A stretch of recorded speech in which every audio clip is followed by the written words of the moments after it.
Quand j'avais 22 ans, j'ai rencontré une fille après avoir intégré un groupe WhatsApp. À l'époque, j'avais une copine qui est allée rejoindre son père aux États-Unis, et son départ m'a beaucoup bouleversé. Car c'était une relation datant de la 3e jusqu'à l'université. Malgré son départ, je continuais de l'aimer, mais la distance qui nous séparait me faisait beaucoup souffrir parce que je l'aimais beaucoup. J'ai perdu ma mère à la naissance, et aucune des femmes de mon père n'a pu me maîtriser comme elle. Encore que mon père changeait d'épouse chaque année, et je n'ai pas vraiment reçu une éducation de famille équilibrée. Mon ex-petite amie qui vit aujourd'hui aux USA, était comme une mère pour moi et son départ m'avait beaucoup bouleversé. C'est donc dans ce contexte que j'ai rencontré une jeune fille dans un groupe WhatsApp en 2021. Elle est venue chez moi 2 fois, nous avons couché ensemble. La première fois, clairement elle m'a forcé et j'ai accepté. La seconde fois, c'est moi-même qui l'ai demandé de venir, et tout ceci sans aucun engagement. La première fois, je ne me suis pas protégé, mais la seconde fois oui.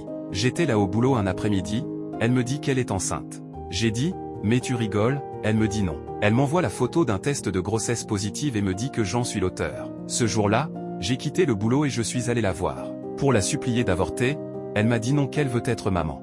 J'ai demandé tu veux être maman à 22 ans, elle m'a dit oui. Je ne dormais plus, j'étais stressé à cause de cette situation. Elle m'a demandé de venir voir ses parents, ce que j'ai refusé en disant que la grossesse ne m'appartenait pas. À l'époque, elle était déjà enceinte de 2 mois.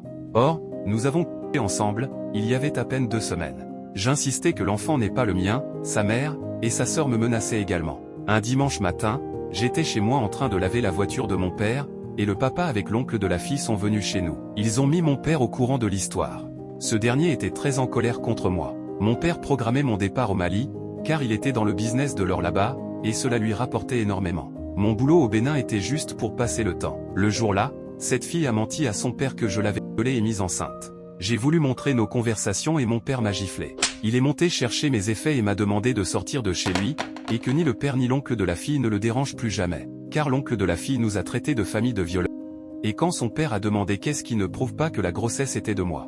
Mon père s'est énervé et quand la colère l'emporte, il réagit au quart de tour. Le jour là mon papa m'a dit, Adeniyi, ce qui veut dire, tu m'as déçu en langue yoruba.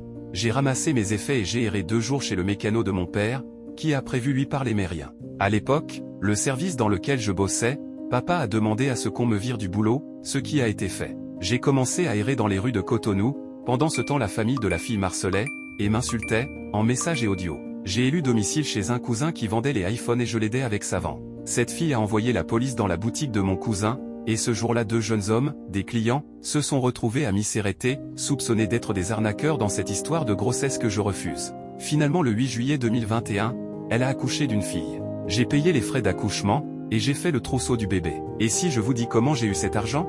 À cause de cette grossesse, je suis allé travailler au Nigeria en tant qu'aide-coffreur. J'ai fait des livraisons à Cotonou.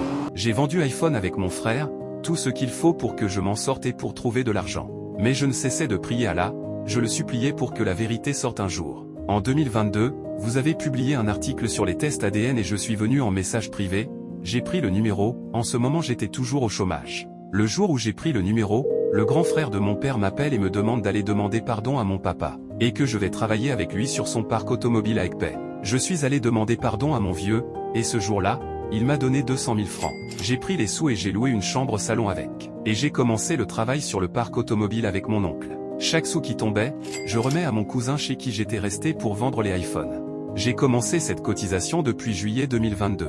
Le mois de juillet 2023, j'ai réuni les 600 000 francs, et j'ai fait la démarche au tribunal avec mon père car je continuais à persister sur mon refus d'être l'auteur de cette grossesse. Le résultat sort finalement, et l'enfant n'est pas le mien à 99%. Cette grossesse pour laquelle j'ai fait 3 jours en garde à vue. Cette histoire pour laquelle ils ont insulté mon père et traité ma famille de violeurs. Cette grossesse pour laquelle je suis allé au Nigeria pour travailler en tant que aide-coffreur. Cette affaire pour laquelle mon papa m'a regardé dans les yeux pour dire que je l'ai déçu. Ce tissu de mensonges pour laquelle 2 personnes se sont retrouvées en prison. Cette grossesse n'est pas le mien. Les résultats sont chez mon papa et il a dit que maintenant, il fera une bataille judiciaire avec les parents pour qu'ils me dédommagent. Voici un peu mon histoire.